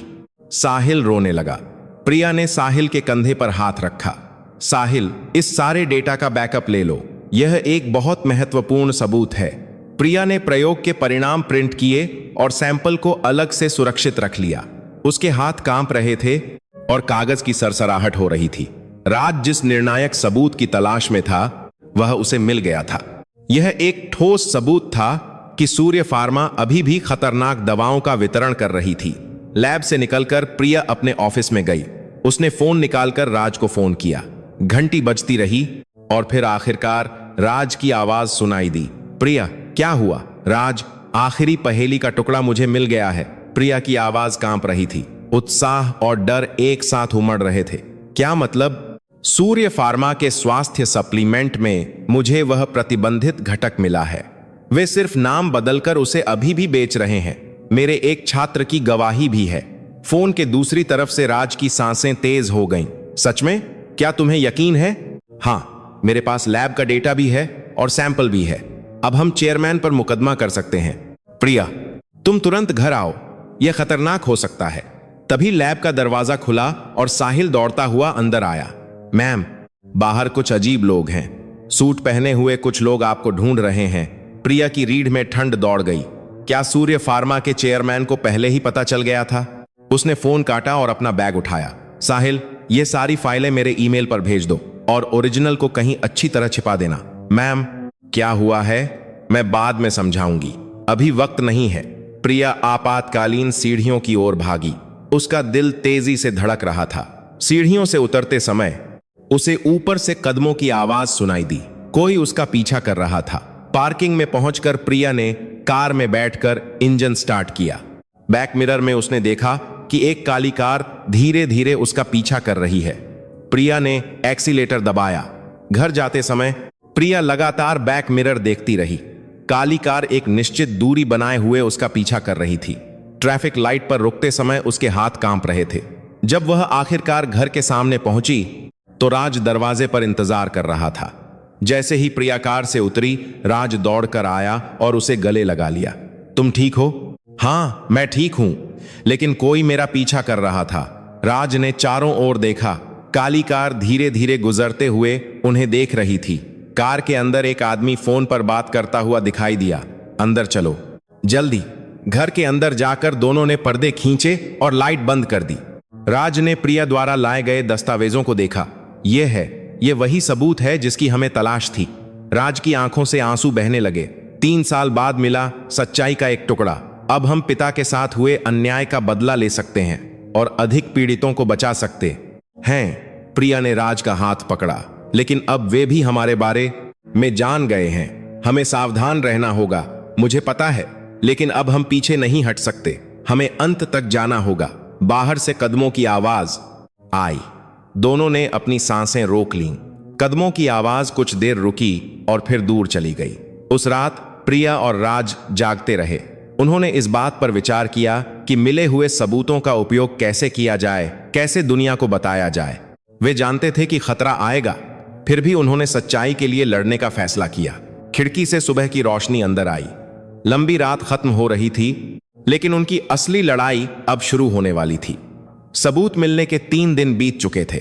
प्रिया और राज सावधानी से काम कर रहे थे, वकील से मिल रहे थे और मुकदमा दायर करने की तैयारी कर रहे थे, लेकिन उनकी हरकतों का पहले ही पता चल चुका था। उस शाम प्रिया यूनिवर्सिटी से लौट रही थी। बारिश शुरू हो गई थी। ठंडी बारिश की बूंदें उसके कंधों को भिगो रही थीं। प्रिया जल्दी से अंडरग्राउंड पार्किंग में चली गई। टिमटिमाती फ्लोरोसेंट लाइटों वाली पार्किंग सामान्य से ज्यादा डरावनी लग रही थी। कंक्रीट के फर्श पर उसके कदमों की आवाज गूंज रही थी। जैसे ही प्रिया ने कार का दरवाजा खोलने की कोशिश की, पीछे से किसी ने उसका मुंह बंद कर दिया। ओह, प्रोफेसर साहिबा, चुप रहिए। काले सूट पहने कुछ लोगों ने प्रिया को घेर लिया। एक आदमी ने प्रिया का बैग छीनने की कोशिश की। तभी पार्किंग के प्रवेश द्वार से एक काली एसयूवी धीरे धीरे अंदर आई। कार रुकी और पिछला दरवाजा खुला। सिर्फ जूतों की टक टक की आवाज आ रही थी। एक अधेड़ उम्र का आदमी कार से उतरा। वह राज का चाचा और सूर्य फार्मा का वर्तमान चेयरमैन श्री अजय वर्मा था। मिलकर खुशी हुई, बहू, अजय ने ठंडी मुस्कान के साथ पास आते हुए कहा। प्रिया का दिल जोर जोर से धड़कने लगा। मुझे पता था कि राज छिपकर कुछ कर रहा है, लेकिन यह नहीं सोचा था कि वह तुम जैसी प्रोफेसर को भी इसमें शामिल कर लेगा। कुछ दिन पहले लैब में क्या मिला, यह मुझे सब पता है। आप क्या कह रहे हैं, मुझे समझ नहीं आ रहा, प्रिया ने कांपती आवाज में कहा। अजय का चेहरा सख्त हो गया। प्रोफेसर साहिबा, आप इतनी समझदार होकर भी ऐसी बातें क्यों कर रही हैं? मेरे भाई ने भी जिद की थी। उसका क्या हश्र हुआ, आप जानती हैं। मुझे तो पता है कि वह एक हादसा था। हादसा? अगर भाई ने मुझे परेशान करना बंद कर दिया होता तो कोई हादसा नहीं होता। अजय की बात सुनकर प्रिया के रोंगटे खड़े हो गए। उसने एक तरह से हत्या कबूल कर ली थी। तो आपने पिता की हत्या की थी, क्या कोई सबूत है? नहीं है। अजय ने इशारा किया तो उसके आदमी प्रिया को कार की ओर खींचने लगे। यह क्या कर रहे हो? छोड़ो मुझे। जब तक तुम सबूत नहीं दोगी तब तक तुम हमारे साथ रहोगी। प्रिया चिल्लाने ही वाली थी। उसका हाथ छोड़ो। राज्य सीढ़ियों से दौड़ता हुआ नीचे आया। वह हाँफ रहा था और उसने प्रिया और गुंडों के बीच खुद को खड़ा कर लिया। राज जी, प्रिया, तुम ठीक हो? राज ने प्रिया को अपने पीछे छिपाते हुए अपने चाचा को घूरा। चाचा, प्रिया को छोड़ दीजिए, मुझसे बात कीजिए। ठीक है, अच्छा है, तो तुम सबूत दे दो। आपने ही पिता को मारा था, है ना? अब मुझे यकीन हो गया है। और जिन दवाओं को पिता रोकना चाहते थे उन्हें आप नाम बदलकर अभी भी बेच रहे हैं। लोग मर रहे हैं।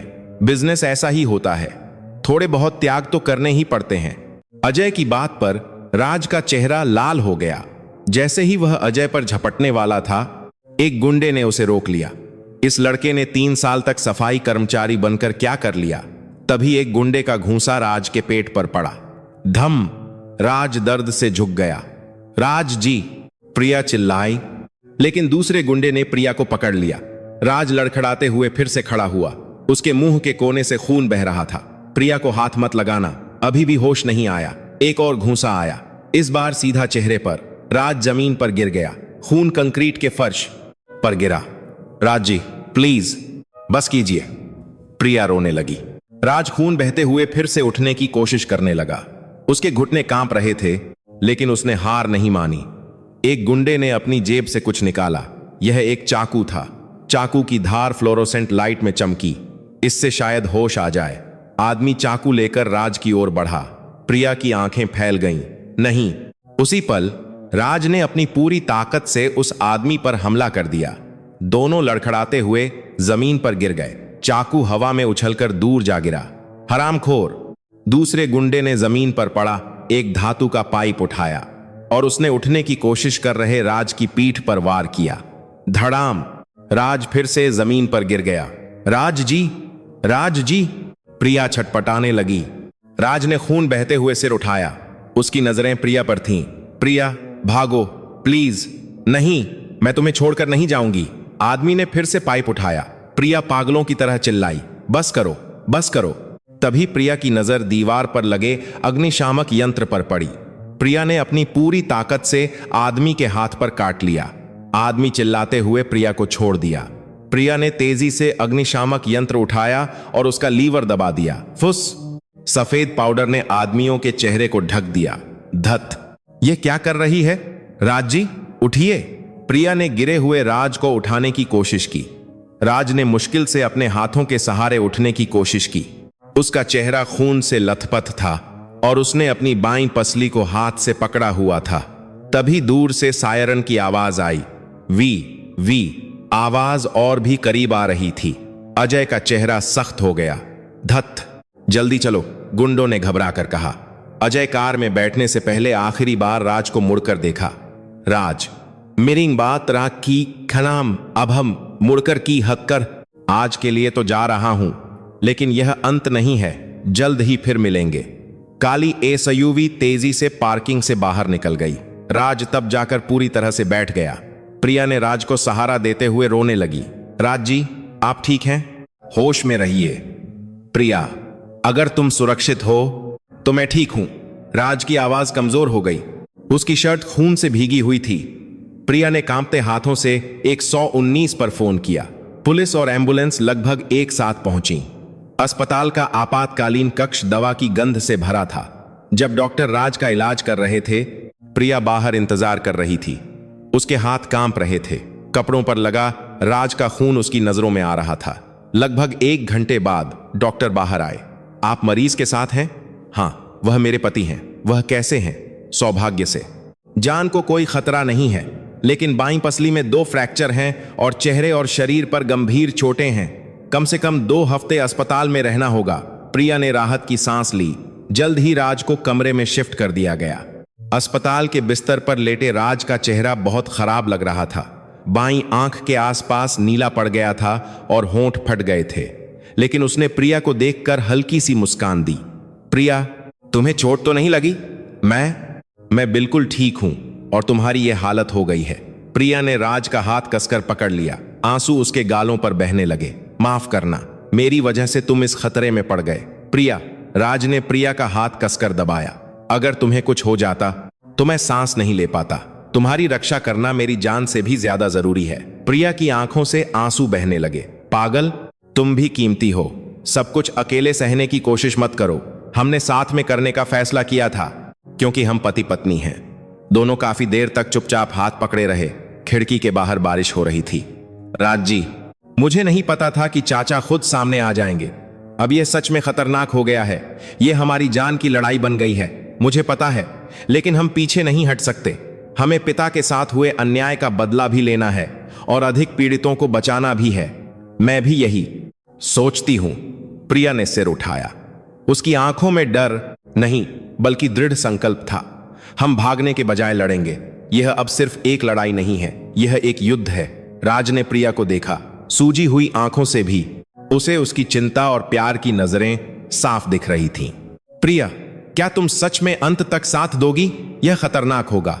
बिल्कुल, आज जैसे तुमने मुझे बचाया, अब मेरी बारी है तुम्हें बचाने की। अगर हम साथ हैं तो हम जीत सकते हैं। प्रिया ने राज के हाथ को अपने दोनों हाथों से पकड़ लिया। तुम्हारे प्यार ने ही मुझे बचाया है, अब उसी प्यार से हम दुनिया को सही करेंगे। राज की आंखों में आंसू आ गए। उसने सिर हिलाया। हाँ, साथ में। दोनों ने एक दूसरे को कसकर गले लगा लिया। वे अस्पताल के बिस्तर पर थे, लेकिन उनके दिल पहले से कहीं ज्यादा मजबूत थे। उस रात प्रिया को एहसास हुआ जब राज ने उसे बचाने के लिए खुद को आगे कर दिया, चाकू के सामने भी नहीं हटा। वही सच्चा प्यार था। पेशा, संपत्ति, हैसियत नहीं, बल्कि सिर्फ अपने प्यार करने वाले इंसान को बचाने की इच्छा। यह दुनिया की हर चीज से ज्यादा मजबूत थी। राज को भी एहसास हुआ, अग्निशामक यंत्र लेकर उसे बचाने वाली प्रिया, खतरे में भी उसका हाथ न छोड़ने वाली। यही एक दूसरे को संभालने की ताकत थी। अस्पताल की खिड़की के बाहर बारिश रुक गई थी, लेकिन युद्ध अब शुरू हुआ था। लेकिन दोनों को डर से ज्यादा यकीन था, क्योंकि उनके पास एक दूसरे का साथ था। एक ऐसा प्यार था जिसे कोई नहीं तोड़ सकता था। अगले दिन सुबह प्रिया ने राज का हाथ पकड़कर धीरे से कहा, मैंने सबूत कई जगहों पर बांटकर रख दिए हैं।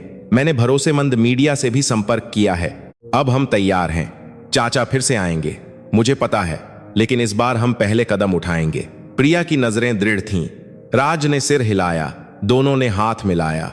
उनकी लड़ाई खत्म नहीं हुई थी, लेकिन उनका प्यार किसी भी खतरे से ज्यादा मजबूत था। दवा कंपनी के मुख्यालय के सामने प्रिया और राज ने एक दूसरे को देखा। राज अभी पूरी तरह से ठीक नहीं हुआ था और एक छड़ी के सहारे खड़ा था। प्रिया के हाथ में एक भारी ब्रीफकेस था। साधारण कोट पहने दोनों की जोड़ी विशाल इमारत के सामने और भी छोटी लग रही थी। तैयार हो? प्रिया ने पूछा। राज ने सिर हिलाया। हाँ, आज सब कुछ खत्म कर देंगे। 30वीं मंजिल पर स्थित कॉन्फ्रेंस रूम में एक आपातकालीन बोर्ड मीटिंग बुलाई गई थी। बड़ी सी गोल मेज के चारों ओर डायरेक्टर बैठे थे। उनके चेहरे पर घमंड साफ झलक रहा था। चाचा चेयरमैन की कुर्सी पर बैठे थे और राज को देखकर व्यंग्यात्मक मुस्कान दे रहे थे। भतीजे, अभी भी तुम्हारा दिमाग ठिकाने नहीं आया। सफाई कर्मचारी का नाटक करने के बाद अब यह क्या कर रहे हो? चाचा के ताने के बावजूद राज शांत रहा। प्रिया ने ब्रीफकेस खोला और फिर उसने प्रेजेंटेशन की फाइल निकालकर स्क्रीन पर दिखाई। अब मैं 3 साल पहले हुए धमाके का सच बताऊंगी। प्रिया की आवाज कॉन्फ्रेंस रूम में गूंज उठी। डायरेक्टरों में फुसफुसाहट शुरू हो गई, लेकिन प्रिया ने कोई ध्यान नहीं दिया। पहली स्लाइड आई। यह रिकवर की गई सीसीटीवी फुटेज थी। यह हादसे के दिन सुबह 4:32 की फुटेज है। जैसा कि आप देख सकते हैं, कोई वाल्व के साथ छेड़छाड़ कर रहा है। और यह व्यक्ति, प्रिया ने स्क्रीन को जूम किया। चाचा का करीबी सहयोगी मिस्टर शर्मा का चेहरा साफ दिख रहा था। यह झूठ है, यह वीडियो नकली है। आ मिस्टर शर्मा उठकर चिल्लाए, लेकिन प्रिया ने शांति से अगली स्लाइड दिखाई। तो क्या यह भी नकली है? यह हादसे से एक दिन पहले की निरीक्षण रिपोर्ट है। इसमें साफ लिखा है कि सब कुछ सामान्य है, लेकिन असल लॉग रिकॉर्ड देखने पर पता चलता है कि दबाव में पहले ही असामान्यता का पता चल गया था। किसी ने जानबूझकर इसे नजरअंदाज किया। राज आगे आया। वह लंगड़ा रहा था, लेकिन उसकी आवाज दृढ़ थी। पिता उस दिन कंपनी में थे ही नहीं, वह बिजनेस ट्रिप पर थे। लेकिन हादसे की जांच रिपोर्ट में लिखा है कि उन्होंने खुद काम करने का निर्देश दिया था। यह अजीब नहीं है? दूसरी स्लाइड आई। यह प्रिया द्वारा हासिल किए गए स्वास्थ्य सप्लीमेंट के विश्लेषण का परिणाम था। यह वह उत्पाद है जो अभी बाजार में बिक रहा है। इसमें वही घटक है जिसे 3 साल पहले पिता यानी पूर्व चेयरमैन ने नष्ट करने का आदेश दिया था, बस नाम बदलकर। प्रिया ने एक प्रमाणित प्रयोगशाला की जांच रिपोर्ट दिखाई। लाल रंग में चिह्नित हानिकारक घटक साफ दिख रहा था। इस घटक की वजह से अब तक 17 लोगों की मौत हो चुकी है। उनमें से एक मेरे छात्र का भाई भी था। तभी कॉन्फ्रेंस रूम का दरवाजा खुला। एक नौजवान अंदर आया। वह प्रिया का छात्र था। मैं एक पीड़ित परिवार से हूं। मेरा भाई 17 साल का था। वह स्वस्थ होना चाहता था, इसीलिए उसने इस कंपनी का उत्पाद खाया, लेकिन हमें नहीं पता था कि यह जहर बन जाएगा। छात्र की आंखों में आंसू थे। डायरेक्टरों के चेहरे सख्त होने लगे। तीसरी स्लाइड आई। यह डिलीवरी रिकॉर्ड और अकाउंट बुक थे। जिन उत्पादों को नष्ट करने का दावा किया गया था वे असल में विदेशों में अवैध रूप से निर्यात किए गए थे, दान की आड़ में। इससे होने वाली आय को गुप्त फंड में जमा किया गया और वह पैसा। प्रिया ने बैंक खातों के लेन देन का रिकॉर्ड दिखाया। बात ट्रैक्टर एक कॉमन चाचा और कुछ डायरेक्टरों के गुप्त खातों में गया। कॉन्फ्रेंस रूम में हलचल मच गई। डायरेक्टर एक दूसरे को शक की नजर से देखने लगे। इस झूठ पर विश्वास मत कीजिए। चाचा ने मुट्ठी से मेज पर मारा। राज ने आखिरी सबूत निकाला। यह एक ऑडियो रिकॉर्डिंग थी। यह वह रिकॉर्डिंग है जब चेयरमैन ने मुझे अस्पताल में धमकाया था। रिकॉर्डर से चाचा की आवाज आने लगी। मेरे भाई की भी ऐसे ही मौत हुई थी। अगर तुम जिंदा रहना चाहते हो तो चुप रहो। कॉन्फ्रेंस रूम में सन्नाटा छा गया। डायरेक्टरों के चेहरे पीले पड़ गए। चाचा भी अब कोई जवाब नहीं दे सकते थे। एक डायरेक्टर ने हाथ उठाया। मैं वोटिंग का अनुरोध करता हूं। वर्तमान प्रबंधन को हटाने का प्रस्ताव रखता हूं। दूसरे डायरेक्टर ईकू कामबाज 2 और आनकी 8 भी एक एक करके हाथ उठाने लगे। वे भी अब सच्चाई को नजरअंदाज नहीं कर सकते थे। जो लोग पक्ष में हैं कृपया हाथ उठाएं। बहुमत ने हाथ उठाया। चाचा और उनके साथियों को हटाने का फैसला हो गया। तभी पुलिस अंदर आई। प्रिया ने पहले ही उन्हें सूचित कर दिया था। श्री अजय वर्मा, आपको हत्या की साजिश और गबन के आरोप में गिरफ्तार किया जाता है।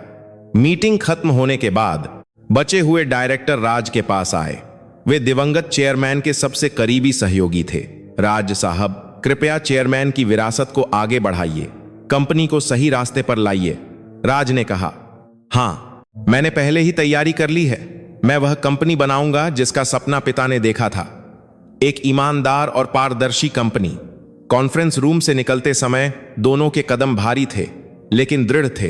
कॉरिडोर में चलते हुए प्रिया ने कहा, खत्म हो गया नहीं, अब शुरू हुआ है। हमें पीड़ितों की मदद करनी है और कंपनी को भी सही करना है। राज की नजरों में दृढ़ संकल्प था। प्रिया ने उसका हाथ पकड़ा। मैं तुम्हारे साथ हूं अंत तक। लिफ्ट से नीचे उतरते समय राज ने खिड़की से बाहर देखा। 3 साल तक सफाई कर्मचारी के रूप में तैयारी करते समय बिताए गए पल एक फिल्म की तरह उसकी आंखों के सामने घूम गए। पिता की अन्यायपूर्ण मौत, सच्चाई की तलाश में अकेला संघर्ष और प्रिया से मिलना एक चमत्कार की तरह था। अगर तुम नहीं होती तो मैं यह नहीं कर पाता, राज ने प्रिया से कहा। प्रिया मुस्कुराई। हम साथ थे इसलिए यह संभव हुआ। इमारत से बाहर निकलते ही पत्रकारों की भीड़ उमड़ पड़ी। कैमरों के फ्लैश चमकने लगे और माइक आगे बढ़ाए गए। सच्चाई सामने आने पर आपको कैसा लग रहा है? आप पीड़ितों को मुआवजा कैसे देंगे? राज ने कैमरों की ओर सिर झुकाया। सबसे पहले मैं पीड़ितों से सच्चे दिल से माफी मांगता हूं। हमारी कंपनी द्वारा किए गए नुकसान की हम पूरी जिम्मेदारी लेंगे और हम पूरी कोशिश करेंगे कि ऐसा फिर कभी ना हो। विस्तृत जानकारी हम जल्द ही फिर से घोषित करेंगे। प्रिया ने आगे कहा, सभी दस्तावेज पुलिस को सौंप दिए गए हैं। हम जांच में पूरा सहयोग करेंगे।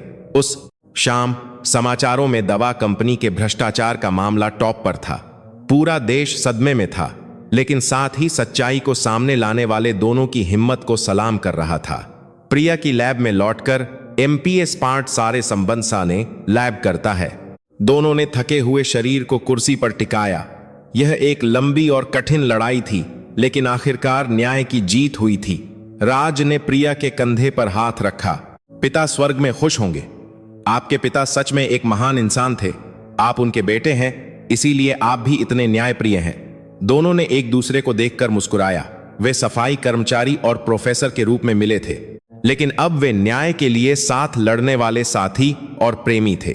खिड़की के बाहर शाम ढल रही थी। लाल आसमान एक नई शुरुआत का संकेत दे रहा था। राज ने प्रिया का हाथ कसकर पकड़ लिया। कल से बहुत व्यस्तता रहेगी। कंपनी को संभालना है, पीड़ितों को मुआवजा देना है।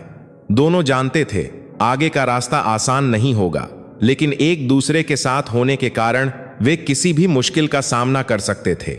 1 साल बाद दवा कंपनी पूरी तरह से बदल चुकी थी। राज ने वादे के मुताबिक सभी खराब उत्पादों को वापस ले लिया और पीड़ित सहायता कोष भी स्थापित किया। एक समय पर गिरी हुई सूर्य फार्मा की शेयर की कीमतें राज के चेयरमैन बनने के बाद दोगुनी हो गईं। प्रिया फिर से यूनिवर्सिटी लौट गई। छात्र अभी भी नहीं मान प्रिया का सम्मान करते थे, लेकिन अब इसका एक अलग मतलब था।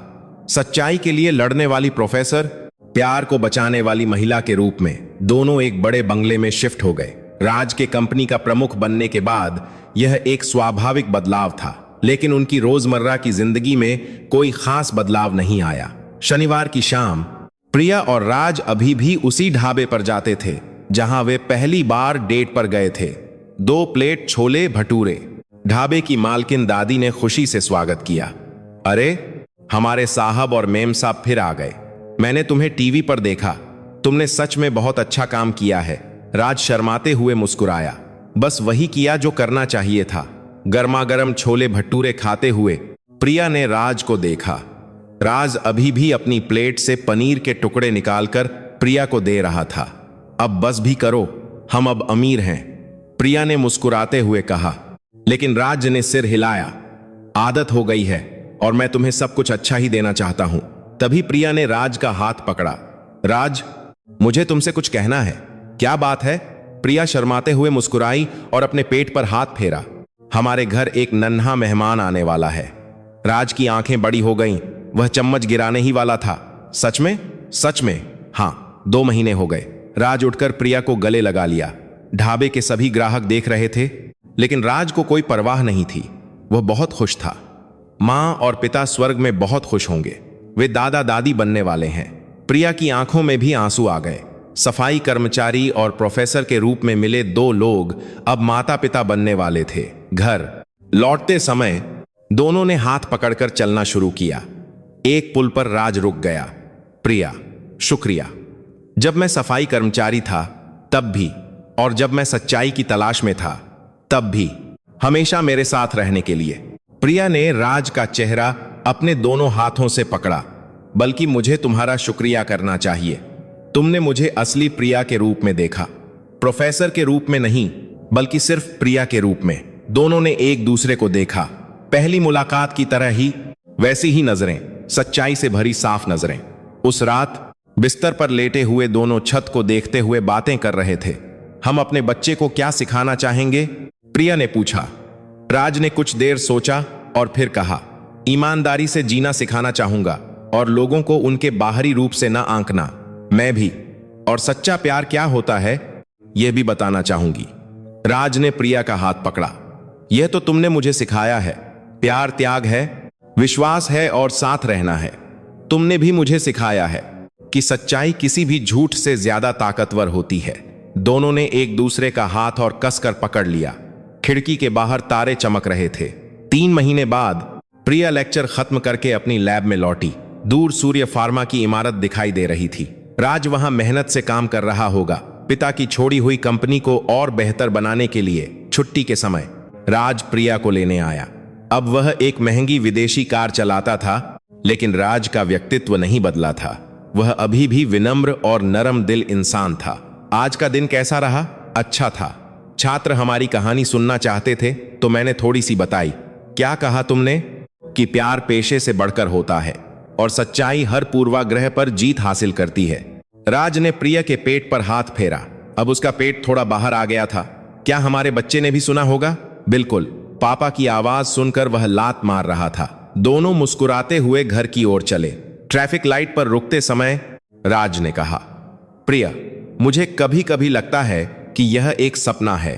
तुमसे मिलना, तुमसे प्यार करना और इतना खुश होना, यह सपना नहीं है, यह हकीकत है जिसे हमने मिलकर बनाया है। प्रिया ने राज के हाथ पर चूमा। यह खुशी कभी खत्म नहीं होगी। घर पहुंचकर दोनों हमेशा की तरह सोफे पर एक साथ बैठ गए। टीवी पर सूर्य फार्मा के सामाजिक कार्यों की खबर आ रही थी। राज ने चैनल बदल दिया। यह कहानी घर पर नहीं देखते। हाँ, यह हमारा वक्त है। प्रिया ने राज के कंधे पर सिर टिका दिया। राज ने प्रिया के सिर पर हाथ फेरा। प्रिया, हाँ, मैं तुमसे प्यार करता हूं। उस दिन से जब हम पहली बार मिले थे आज तक, और हमेशा। मैं भी तुमसे प्यार करती हूं। उस दिन से जब तुम फ्लोरोसेंट जैकेट पहनकर आए थे, और हमेशा। दोनों ने एक दूसरे को देखकर मुस्कुराया। खिड़की के बाहर शाम ढल रही थी। लाल आसमान दोनों की खुशी का आशीर्वाद दे रहा था। प्रिया ने मन ही मन सोचा, लोग पेशा देखते हैं, लेकिन मैंने दिल देखा। दुनिया ने हम पर उंगलियां उठाई, लेकिन हमने एक दूसरे पर विश्वास किया। जब समय बीता और सच्चाई सामने आई तो हमारा प्यार और भी मजबूत हो गया। 6 महीने बाद प्रिया ने एक स्वस्थ बेटे को जन्म दिया। राज ने जब बच्चे को पहली बार गोद में लिया तो वह रो पड़ा। माँ, पिताजी, यह आपका पोता है, आप स्वर्ग से देख रहे हैं ना। बच्चे का नाम विक्रम रखा गया। ईमानदारी से जीने का अर्थ और राज के पिता के नाम से प्रेरित होकर प्रिया की मां भी अब राज को पूरी तरह से स्वीकार कर चुकी थीं। राज बेटा, शुक्रिया हमारी प्रिया को इतना खुश रखने के लिए। मां जी, आपका शुक्रिया कि आपने हम पर विश्वास किया। पूरे परिवार के साथ रात के खाने पर प्रिया के पिता ने कहा, शुरू में मैंने विरोध किया, लेकिन अब देखता हूं कि राज तो असली हीरा है। पेशा कोई मायने नहीं रखता।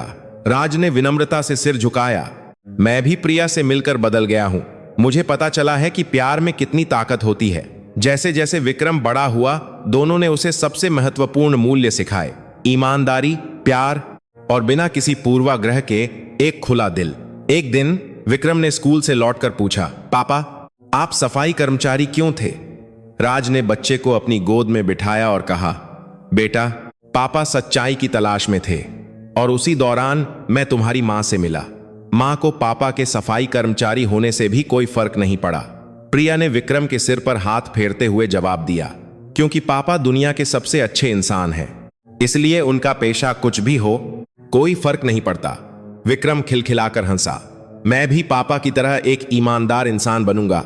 10 साल बाद भी प्रिया और राज हर शनिवार को उसी ढाबे पर जाते हैं। अब विक्रम भी उनके साथ होता है। ढाबे की मालकिन दादी विक्रम को अपने पोते की तरह प्यार करती थी। मेरा विक्रम आ गया, दादी आज तुम्हें एक अंडा और देंगी। परिवार का एक साथ बैठकर छोले भटूरे खाना। सारी साल में अपने बात करते हैं कि इसमें आपके साथ आप करते हैं आपको ये घाब और अपने बरसात है। किसी भी महंगे रेस्टोरेंट से ज्यादा खुशी देता था। रात में प्रिया और राज अभी भी एक दूसरे का हाथ पकड़कर दिन का अंत करते थे। आज के लिए शुक्रिया, कल भी साथ रहेंगे। उनका प्यार समय के साथ और भी गहरा होता गया। सफाई कर्मचारी और प्रोफेसर के रूप में शुरू हुआ यह रिश्ता अब एक दूसरे के लिए सब कुछ बन चुका था। प्यार ने हैसियत पर जीत हासिल की और सच्चाई ने समय पर, और हम हमेशा खुश रहेंगे। आज की कहानी को अंत तक सुनने के लिए आपका धन्यवाद। आप यह कहानी कहां से सुन रहे हैं, कृपया कमेंट में बताएं। मैं हर एक को खुशी से जवाब दूंगा। आज भी आपका दिन खुशियों और स्वास्थ्य से भरा रहे, यही मेरी कामना है। यह एक धूप जैसी कहानी थी।